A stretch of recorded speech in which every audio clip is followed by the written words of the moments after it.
Welcome back to the Vertu YouTube channel. Now, if you could have an electric SUV that positions itself between the VW Golf and the VW Tiguan, you know where I'm going with this. Enter the VW ID4 all-electric SUV, here to compete with all those other electric SUVs. There's quite a few of them. Let's put it through its paces and see what it's got.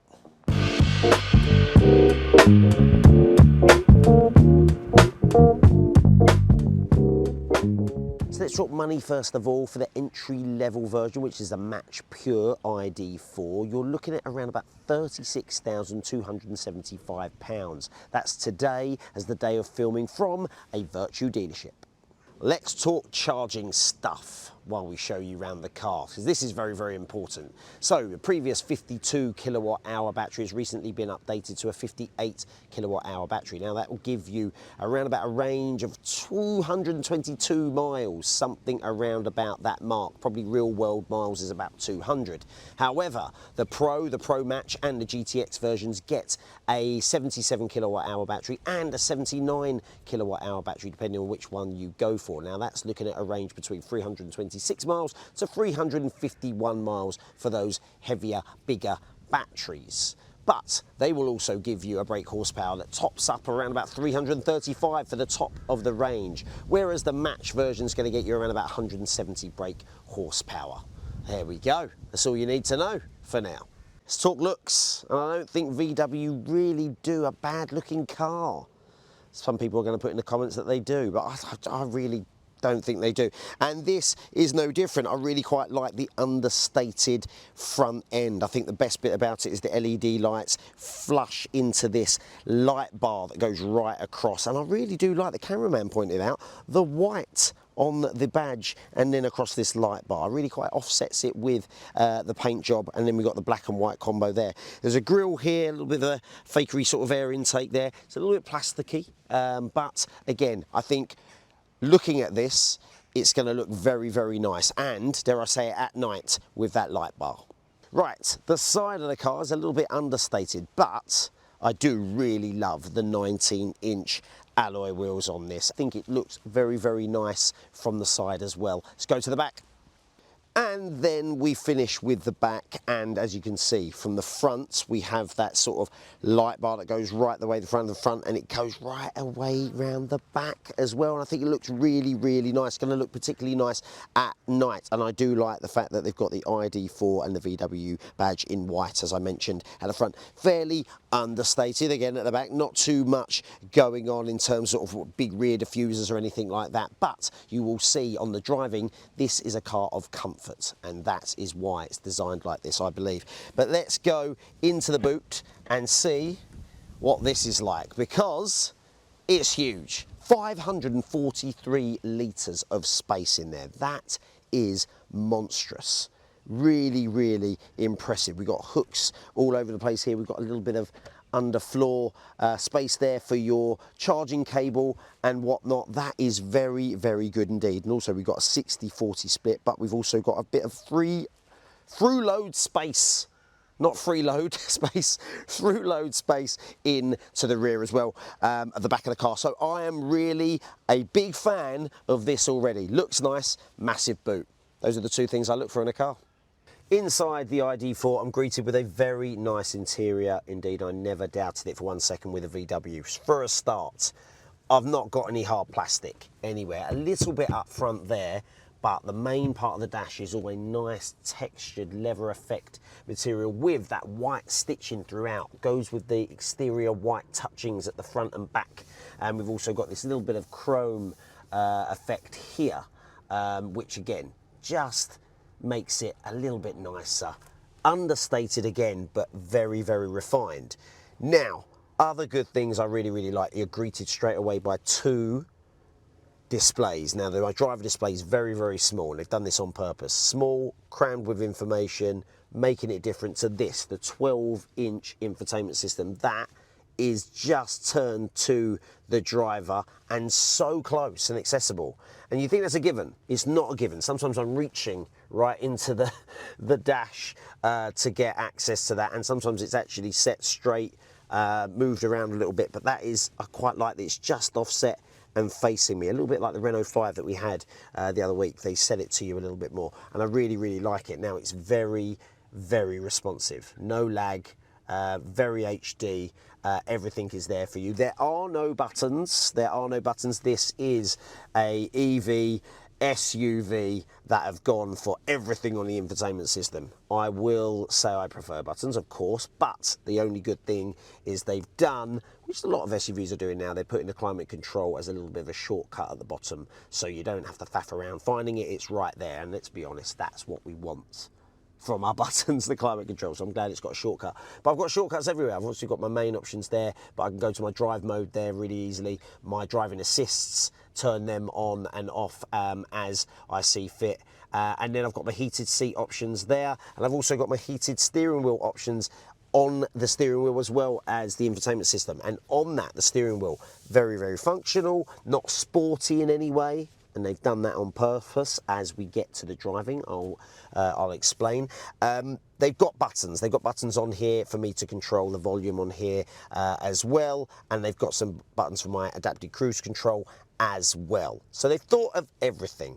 Other things that I really like, for a start, the seats. Always going to be comfortable in a VW. Again, not particularly sporty. We've got the half leather, half sort of Alcantara feel with the white stitching, and I've got ID in the seat, so I really, really like it. Remember, this is like entry-level model, match model, so the fact that it comes fully loaded with all this stuff and aesthetically pleasing stuff is really, really nice. You don't have to go top of the range to get the nice seats, to get the good heated seats and infotainment system and all that jazz. Two more things I really, really love. I like the fact that I've got Isofix up front here. Now this is an SUV, it's going to be a family wagon, and the choice is all mine, whether I have my child here, have my child in the back. Lots of cars nowadays, particularly hatchbacks, I guess are taking that away from you. There's no Isofix up here, it's just all in the back. I like that I can turn everything off here, make it safe for my child to be up front with me. Very, very good. Storage. Now, storage is a big thing of mine. I used to crawl through cars and put bottles in places. I'm not going to do that to you. Maybe I'll bring it back. But massive door bin here, lined as well. Nothing going to rattle around in there. A little bit on the side is a bit plastic, but it's lined at the bottom, which I really quite like. Big door bins, two big cup holders there. And we have this that you can close or open, which allows you space for another cup holder here. Lots of space there as well for storage. I've got two USB-C charging points, so we're not fighting over just one of them. And I've got wireless charging as well there for my mobile phone. So that is fantastic for storage. And I've got a glove box here as well, which is fine. The space in the back here is absolutely fantastic. That's my driving position, and look how much room I've got. I'm getting very excited because I've got massive amount of headroom as well. Super, super exciting. But the fun doesn't stop there. Obviously, we've got very, very well placed and signalled Isofix points, which are a clip that don't come out. I really, really like that. Very accessible. No zips there, getting annoying. So I do like that, being a family man. And I've got two USB-C charging points just above these vents here. So not just one, I've got two. And again, that's not always been a given, but I love the fact that my feet go under the seat here. Got a little bit of a seat pocket there as well. Got a door bin as well. But if you pull this down, you're greeted by two cup holders, and remember, you can get through from the boot into the back seats, and obviously you can get to the boot from there as well. So that is, again, a very, very good point about this car. Now, I'm just going to see the middle seat is a little bit raised, but no problem at all. So three across the back here is going to be very, very comfortable indeed. And the good news is the comfort and the aesthetically pleasing seats are here in the back with you as well, with that white stitching, Alcantara and leather. Whoa! The ID.4 has got some things going for it as that family vehicle. The ID.4, what is it like to drive? Well, first of all, very easy to get comfortable in here. Got lovely seats, as I mentioned, with the design. Expected it to be easy to get comfortable, and I'm not disappointed. I've also got great visibility out the front. I've got some other little sort of windows here to help me with visibility, and out the back I've not really got any complaints either. It's not the biggest sort of screen there I've got because of the design of it, but it's plenty big enough.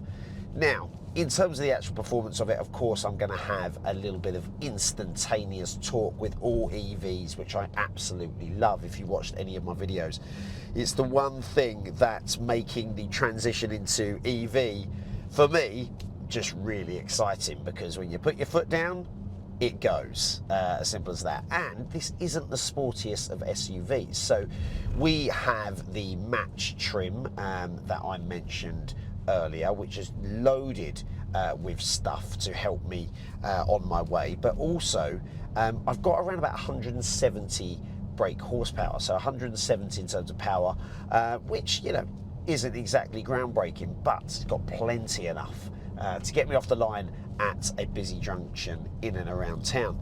It goes to 60 miles per hour in around about 9 seconds, so again, it's not going to be setting records, and it's not trying to be sporty, which is what I like about it. But something different for you with the ID.4 compared to a lot of its counterparts. This is a rear-wheel drive single motor SUV, most of them being front-wheel drive, or of course you get all-wheel drive versions.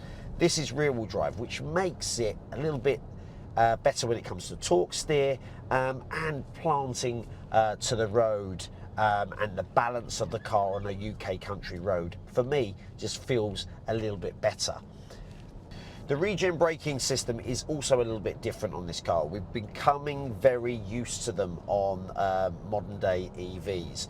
Now, this one's slightly different. You flick it into a B mode here via the gear selector, and then you are noticing the regen braking kicking in a lot more, especially in and around town. It's very, very handy in and around town. As soon as that foot is taken off the accelerator, it will brake for you, it will slow down for you, and it will bring the car to a stop. And of course, that is going to help you with range and power for those shorter journeys. Also, I've got some drive modes, eco mode being the most friendly when it comes to maintaining that range that we talked about. And as I'm finding with my own SUV, staying in eco does perhaps pay, especially when eking out as much range as possible. Now, talking about other modes, I do have a sport mode. So when you flick it in sport mode, it does change slightly. Something let me know that I'm in sport mode will be on the driver display. It will have that little racing flag, and then you can put your foot down, and it does make a little bit of a difference. Not huge in this car though, because this knows exactly what it wants to be. It wants to be a comfortable SUV for those school runs and sports clubs, drop-offs, or whatever you're doing in it, those family days out. This wants to be that. It's not the sports SUV that perhaps the Ford Capri is trying to be. When we drove that a few weeks ago, that was more tailored for a sporty feel, whereas this is definitely tailored for a comfortable drive. Something to consider is that this particular model will not have a heat pump fitted as standard, whereas counterparts will do. Now, that's going to affect real world range when it comes to those winter months. So some of the counterparts that this is going to be up against, Skoda Enyaq, for example, the Kia EV6, the Hyundai Ioniq 5, those are counterparts that are going to be considered if you're looking at an ID.4. All very, very capable cars, and all going to be horses for courses. However, what I really, really like about the VW is the design, as I've spoke about, is the fact that they really do think about the driver when designing on the inside, and when driving it, how accessible everything is. So those things are fantastic when it comes to VW, and you're going to struggle to beat that. Obviously, Skoda being part of the same group, have a look at the Enyaq as well, and I'll leave it up to you to decide. So who is this car for? Well, I definitely say this car is going to be for people like me. parents who have got big families, who like to be in a raised sort of position like the SUV gives you, but then also driving comfort to these in and around town little drop-offs, school runs, clubs, popping into town for shopping, etc. That is going to be absolutely perfect. And that battery, updated battery that I told you about, 58 kilowatt hour battery, it's going to be perfect for those journeys to and from work, if you're lucky to work locally enough, and all of that sort of stuff. Well-rounded, very, very comfortable car, not trying to be a sports SUV. Also, though, there is obviously an option of the bigger battery, the 77 kilowatt hour battery, that is going to be absolutely perfect for putting those motorway miles on it, and pushing the car a little bit more when it comes to that speed and power. But what I would say is that this fits perfectly into the market as an option, as an electric SUV, because VW make very, very nice cars, and the ID.4 is no different.